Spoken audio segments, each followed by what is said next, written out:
So welcome to the 1 hour webinar, Flexibility in 5G NR Air Interface. So this is the topic we are going to discuss for the next 1 hour. So my name is Santosh Kumar S. My email ID skumar@awardsolutions.com. So before we look into the content, let us quickly look into our company profile. About our company Award Solutions, we have been the proven leader in training. So globally, we have 255 plus corporate clients that includes operators and vendors. And award has been ranked the best company to work for in Texas for the consecutive 11th time. And these are all the other area where we are focusing to deliver trainings. So at this point of time, so we have an offer like we have a 20% you can save from the total amount for all the technology primers and e-learning courses. So please use the code webinar during checkout. So this is valid till May 8th. So if you're interested, you can make use of this offer. So this is the 5G curriculum where we are focused for the customers globally. So we have foundation course and we have intermediate course and we have advanced courses. So we get a lot of courses starting from the air interface, then 5G services and architecture, then radio technologies and deployments, and MEC, network sizing. And these are all the courses that covers for 4 hours duration. And we have the next level of the courses where we are delivering the course for 2 days. So that includes planning and also optimization. Of course, we have the course on 5G networks and services that also covers for the total duration of 2 days. So if you're interested, please look into our company website www.awardsolutions.com. Okay, so thank you all for listening to our company profile and some of the courses we are delivering.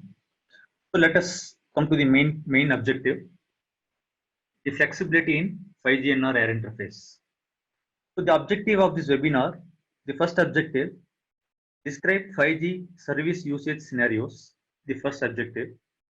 The second objective, list the performance requirements of 5G services. The third objective, outline 5G air interface enhancements to meet performance requirements of 5G services. The fourth objective, summarize 5G radio frame structure enhancements with reference to 4G LTE. So these are all the topic we are going to discuss. The first topic, the 5G service performance requirements. So broadly, the usage scenarios in 5G has been categorized as EMBB, that is called as enhanced mobile broadband, number 1. Number 2, ultra reliable and low latency communications. So in short form, it is called as URLLC. And third usage scenario, that is massive machine type communication. In short form, it is called as MMTC. So if you see this slide, everyone, it's very interesting. So each of these use cases, EMBB, URLLC, and MMTC, has different characteristics. So for example, let us take EMBB. It has been characterized as where we need high traffic area capacity and we need very high peak data rate. And if you take URLLC, that is we need more of high reliability and low latency services. And if you take MMTC, that has been characterized as the low data rates and high connection density. So now, like for example, ultra high definition video, that is part of EMBB, or if you take self-driving cars, that is part of URLLC. Then for example, if you take smart cities, that is part of MMTC. Okay. So the point here is to deliver these services. So to deliver these three services, how flexible is 5G air interface? How flexible is 5G air interface? This is the topic we are going to discuss. So we need to answer these questions. So to move forward, so these are all the 5G performance targets defined by ITU, International Telecommunication Union. So for example, the peak data rate in downlink we can achieve 20 Gbps and in uplink 10 Gbps. So how to achieve this peak data rate? How to achieve this? That is the question we need to answer. So there are various factors like the bandwidth, then the MIMO configuration, then the modulation and coding scheme. Yeah. So there are so many factors that decides the peak data rate. So now next comes the latency in RAN. So the latency is defined as less than 1 millisecond. So if you take LTE, the TTA duration is 1 millisecond. LTE. But in 5G, so we are saying the target should be less than 1 millisecond. So that means logically speaking, the TTA should be less than 1 millisecond. That means compared to LTE in 5G, the TTA should be logically less than 1 millisecond to achieve this latency. So if that is the case, what is the TTA duration in 5G? Does it 1 millisecond? Or if it is less, what is the duration? If it is less than 1 millisecond, so what is the duration? So we need to answer all these questions. Okay, we will discuss.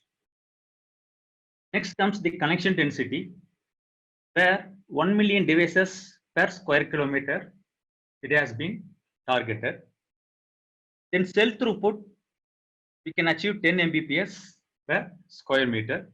Then the cell edge data rate, we can achieve a downlink of 100 Mbps and uplink of 50 Mbps at cell edge. So to achieve these performance targets,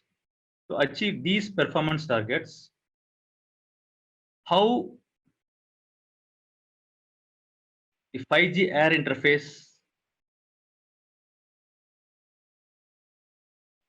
is designed, right, in 5G. So now let us enter into the 5G air interface. So these are all the key features of 5G air interface. The first important thing is the spectrum. So in 5G, we have sub 6 gigahertz deployment and greater than 24 gigahertz spectrum deployment. So basically, the greater than 24 gigahertz spectrum that comes under millimeter wave deployment, spectrum deployment, and we have sub 6 gigahertz. So the deployment can happen in low band, mid band, and high band. So these three types of spectrum we can expect the deployment. So when we say low band, so that is less than 1 gigahertz. Then 1 to 6 gigahertz, that is mid band. When we say high band, that is greater than 24 gigahertz. So this is related to the spectrum. So then comes the bandwidth. So in 5G, we can have bandwidth up to 400 megahertz. In LTE, the single component carrier bandwidth is 20 megahertz in LTE. But in 5G, we can have up to 400 megahertz in 5G. That is another advantage. Then we have beamforming and MIMO. So when we go for higher the spectrum, the antenna element size will be smaller. So that means we can pack the antenna elements in rows and columns. So that means with the help of so many antenna elements, either you can create wider beam or you can create narrow beam, So that means with the help of so many antenna elements, the gain is increased. So that means when we go for higher spectrum of deployment, to compensate for path loss, to have a better coverage, beam forming helps. Then we have the another important point, the flexible frame structure and numerology. So this is very important point that we need to consider. Of course, all are important point, but this is very interesting and important. So like for example, in LTE, the most common subcarrier spacing deployment is 15 kilohertz in LTE. But in 5G, the subcarrier spacing, it can vary. So it can start from 15 and it increases. It can be 30, 60, or it could be 120. So that means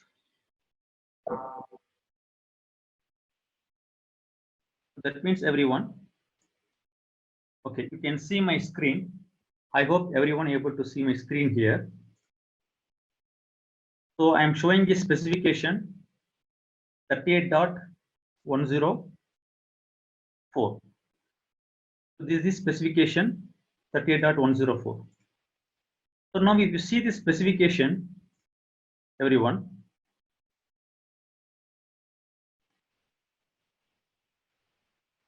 so we have FR1 and FR2. So that means the frequency of deployment has been characterized under two ranges. So this is frequency range 1 and frequency range 2. So frequency range 1, frequency range 2. So that means, so what is frequency range 1 and frequency range 2? So this is the range for FR1 and this is the range for FR1 and FR2. That means when I say FR1, this is the range. So when I say FR2, this is the range. Okay, perfect. This is fine. So next, the important point is in FR1, that is sub 6 gigahertz, the subcarrier spacing we are supporting is 15, 30, and 60. So 3 subcarrier spacings are supported in FR1. In FR2, 60 and 120, 2 subcarrier spacings are supported. And just now we have seen the maximum bandwidth is 400 megahertz. That means in FR2, means in millimeter wave spectrum deployment, at millimeter wave spectrum deployment, you can have a carrier of 400 megahertz, a single component carrier. But in FR1, the single component carrier bandwidth is 100 megahertz. So this is what we have seen here. So this is what we have seen. So this spectrum and this bandwidth, this is what I referred to 38.104 in specifications. Okay, perfect. Then the subcarrier spacing, all 3 together. So next comes the channel coding. So here we are using a polar coding and LDPC coding. So this polar coding we are using for control channels like PDCCH, and this LDPC coding we are using for data, PDSCH. So in LTE we used convolutional coding for control, and for data we used turbo coding. But here we have polar coding and LDPC coding. So these are all the key features of 5G air interface. Okay. So any questions I will take at the end. but you can type in the chat window. So I will take the questions later on. Okay, perfect. So next comes the frame structure in 5G. The frame structure in 5G. So now, so in this is the comparison between 4G and 5G. So in 4G, the sampling rate is 32.55 nanosecond. But in 5G, it is 0.5 nanosecond. So do you have faster sampling rate? Yes. So 5G has faster sampling rate compared to LTE. The first check is clear for 5G. Then the second point, the larger component carrier bandwidth available. So in LTE, the single component carrier bandwidth is 20 megahertz. But in 5G, it is 400 megahertz. So just now we have seen from the specification 38.104, at FR2 range, we have 400 megahertz bandwidth. So then comes the subcarrier spacing. It is flexible. In LTE, it is fixed 15 kilohertz. But here we have 15, 30, 60, 120, 240. Okay. So now the question is, where to use these subcarrier spacing? Where to use? So, okay. So we have seen. So we have three usage scenarios: MBB, URLLC, and massive machine type communications. So since, for example, higher the subcarrier spacing, the symbol time is reduced. So that means, for example, URLLC is latency critical. So for example, let us configure 60 kilohertz subcarrier spacing, for example. Okay, I'm just giving you an example. So what happens? The symbol time is reduced. That means the data, or the TTI that is used to send data for URLC services is faster. So that means for various services, the subcarrier spacing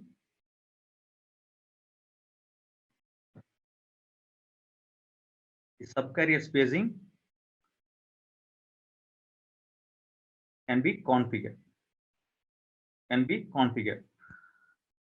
So to move forward,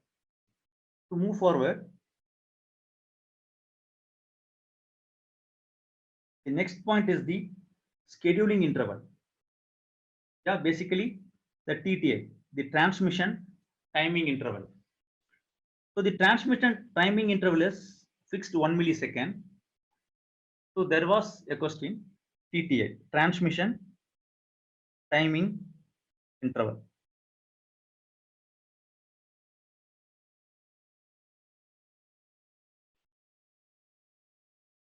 So in 5G, the TTA duration can be 1 millisecond or even less than 1 millisecond. It can be 0.5 millisecond, or it could be 0.25, or it could be 0.125. So the TTA can be as low as 0.25 millisecond. So that means how to achieve this TTI? So these TTI are based on service. So based on service, we can configure the TTI duration. That means from the 5G architecture perspective, we have the concept of network slicing.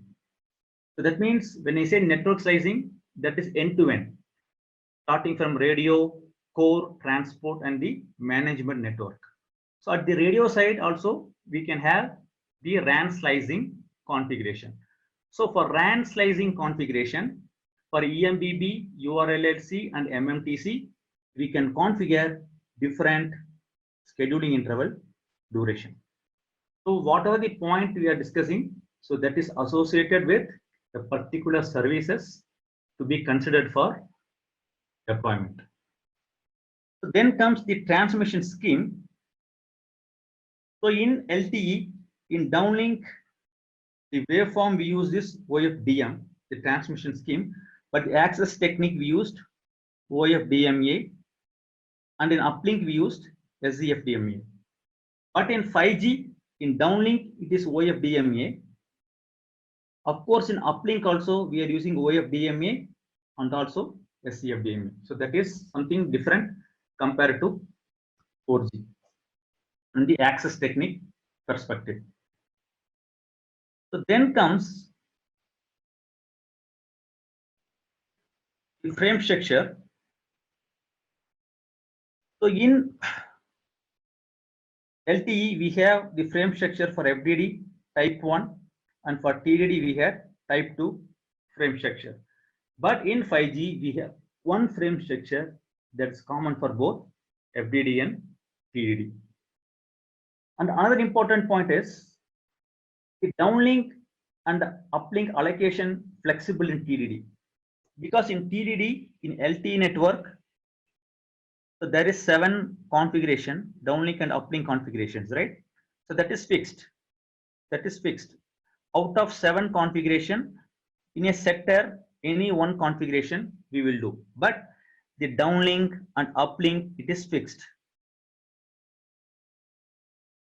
in LTE. But in 5G, we have dynamic TDD. Dynamically, you can change downlink to uplink. So accordingly, we can set the configurations in the network.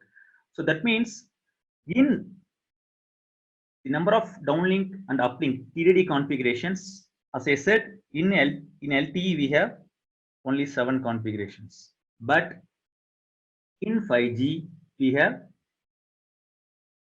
56 configurations. So how does this 56 configuration looks? So this 56 configuration, yeah, you can see here, you can see my screen, everyone.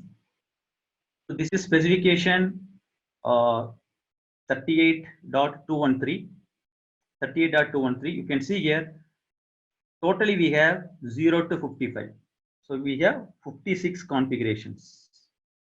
So the specification is 38.213. So next comes here the number of subcarriers, right?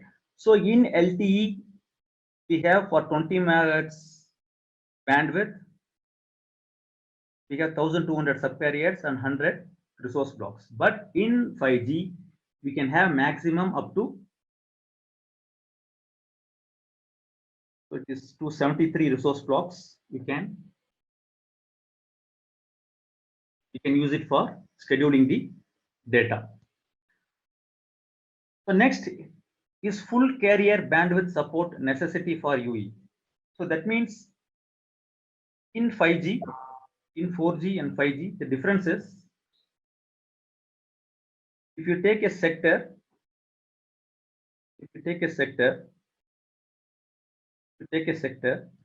so this is LTE. So let us take this is 20 megahertz bandwidth. So user 1, user 2, user 3. So the services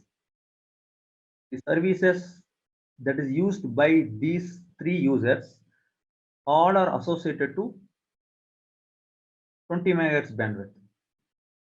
A single component carrier, 20 megahertz bandwidth. But in 5G, you take user 1, user 2, user 3, and let us take you have same 20 megahertz bandwidth for our understanding. So this 20 megahertz bandwidth you can divide into bandwidth part. you can divide into bandwidth part. So the bandwidth part is nothing but the subset of whole bandwidth. The subset of whole bandwidth. So that means, for example, let us take user 1 is CMBB, user 2 URLLC, and user 3 MMTC. So for example, these three users can connect to different bandwidth part. Bandwidth part 1, bandwidth part 2, for example, and bandwidth part 3. So this is one type of configuration. So it is not mandatory. So even you can have a single bandwidth part. Even you can have single bandwidth part like LTE. But the main objective of 5G is to support diversified services to meet the performance targets. So these user 1, user 2, user 3 in 5G can connect to multiple bandwidth part. So that means this bandwidth part, that is something new in 5G, which is not there in 4G. The bandwidth part. So now comes everyone here.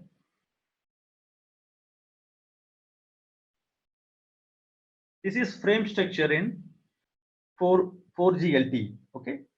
So this is the frame structure in 4G LTE. So how to define resource block in 4G? In 4G, we defined 12 subcarrier into one slot. 1, 2, 3, 4, 5, 6, 7 symbols. So 12 subcarriers into 7 symbols in time domain, one slot. So that is one resource block. How we define resource element? One subcarrier into one symbol. That is resource element. Then the TTI, this 1 millisecond. So in a frame, we have 9 subframes, and in a frame we have 20 slots. This is 4G frame structure. This is 4G frame structure. Now let us see 5G frame structure. If you see here in 5G,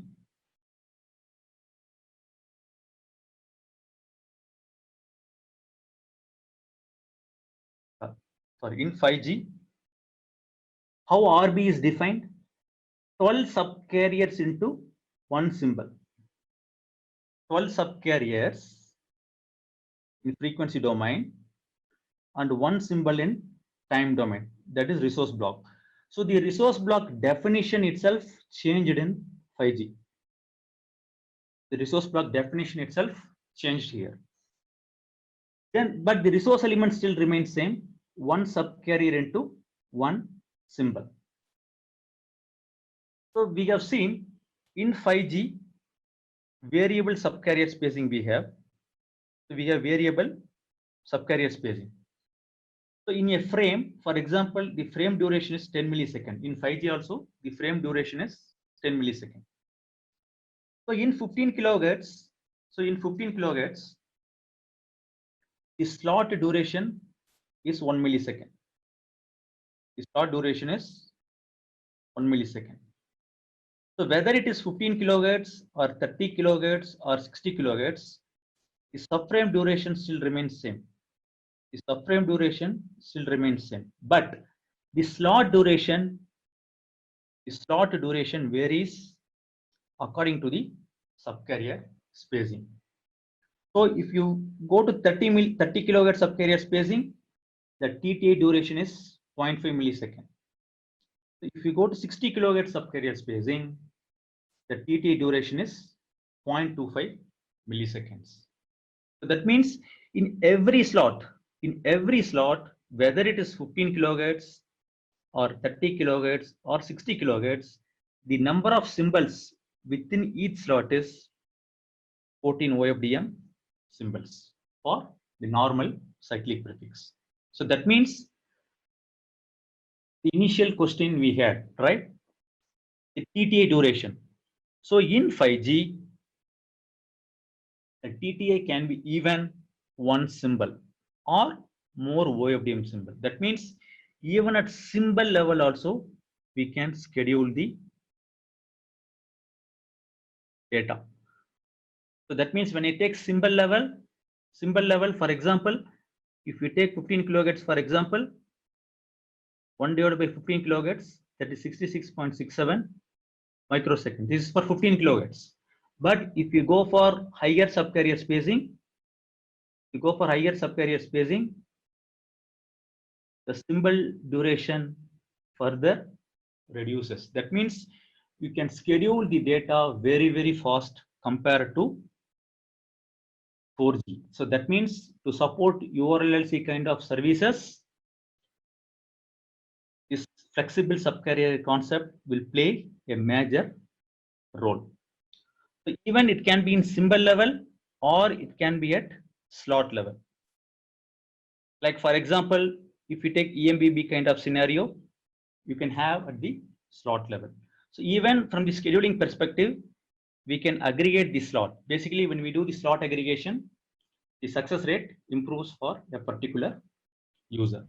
So this frame structure, something new compared to 4G. Basically, the frame structure has been designed in 5G in such a way that to support the use cases MBB, URLLC, and MTC. So considering all these factors, how does it look? That means the numerology and associated parameters. So that means you might be hearing this concept, numerology. So what is that? So that means when we say numerology mu, we have various values. For example, 0, 1, 2, 3, and 4. When we say numerology 0, that means subcarrier spacing 15. So when we say 1, the subcarrier spacing is 30. 2 corresponds to 60. 3 corresponds to 120. 4 corresponds to 240.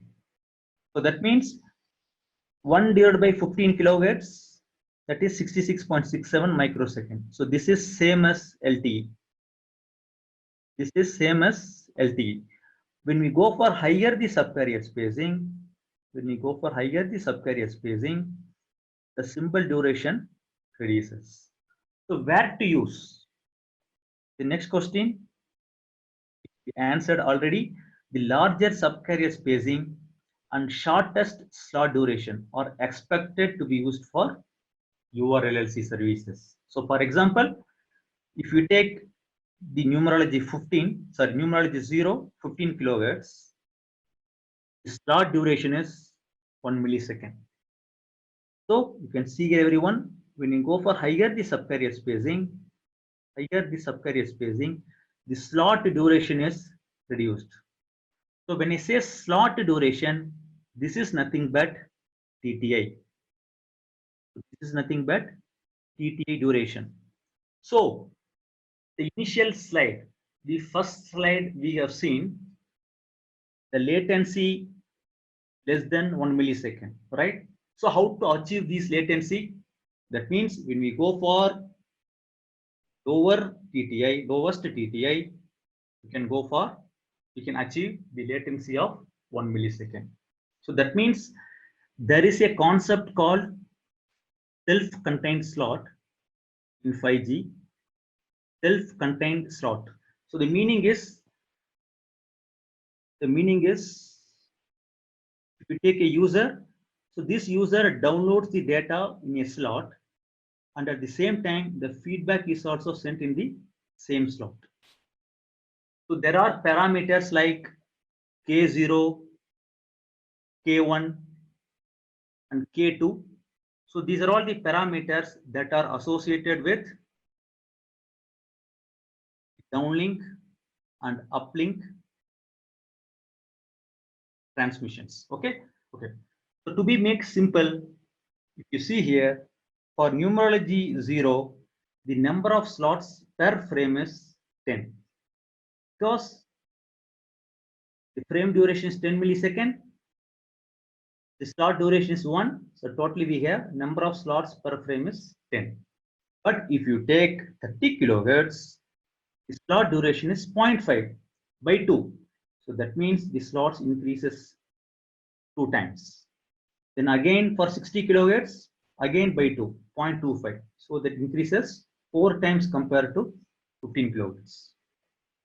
So when the subcarrier spacing changes, accordingly the frame structure changes. So this is the flexible frame structure. Then the number of slots per subframe. The subframe duration still remains same 1 millisecond like LTE, but the number of slots per subframe is very important. So for 15 kilohertz, the number of slots per subframe is 1. For 630, it is 2, and it increases for higher subcarrier spacing.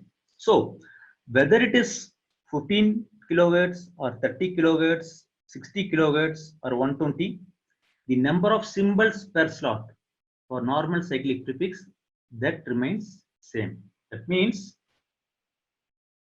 you take the normal cyclic prefix within a slot. In a slot, you have 14 OFDM symbols that is applicable for all subcarrier spacing. That is applicable for all subcarrier spacing. So that means example. So here everyone, you see here, as I said earlier, in 5G you can have bandwidth part. Bandwidth part. That means the whole bandwidth shared between multiple services. That means you can have different grids parallelly. You can have 15 kilohertz in one bandwidth part, and in another bandwidth part you can have 30 kilohertz subcarrier spacing. So that means from the scheduler perspective, parallelly you will have two grids as per this example. So as per this example, you have 15 kilohertz subcarrier spacing and 30 kilohertz subcarrier spacing. That means multiple numerologies on the same carrier. So parallelly, you will have two grids. So if you take a particular sector, for example, user 1, if user 1 is having EMBB services, for example, so user will be connected to this grid.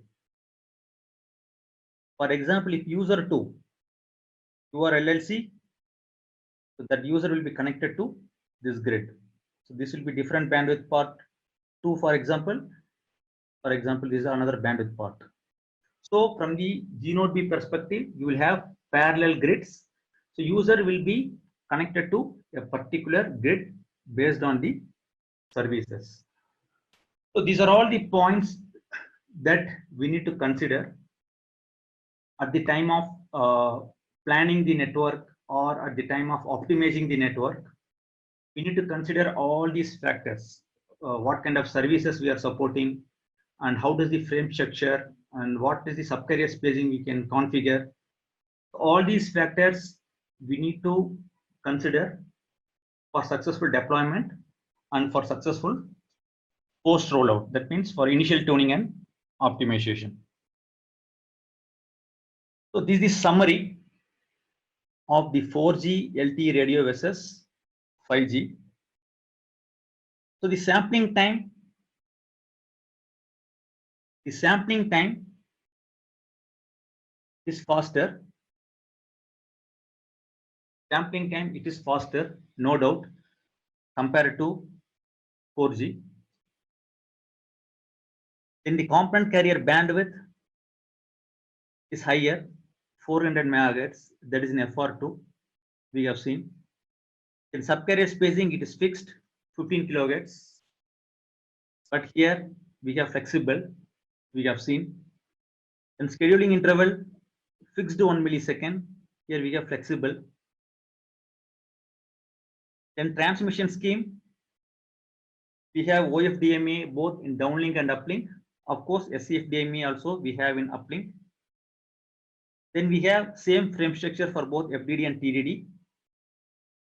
Then the TDD downlink and uplink allocations, it is fixed for a particular configuration out of 7 in 4G, but here we have dynamic TDD. Then the number of configurations, it is 7 configuration. As I said here, fixed out of 7, any one, but here we have 56 configurations in 5G. And the number of subcarriers and resource blocks, here we can have maximum 100, but here we can have up to greater than 250 resource blocks, approximately 275 we can have. Then in 5G we have the concept of bandwidth part, but here all users are connected to one bandwidth. All users are connected to one bandwidth. So in a point, if you want to say in one line, the new 5G air interface help meet the performance requirement of diverse services like MBB, URLLC, and MMTC. Okay, so these are the point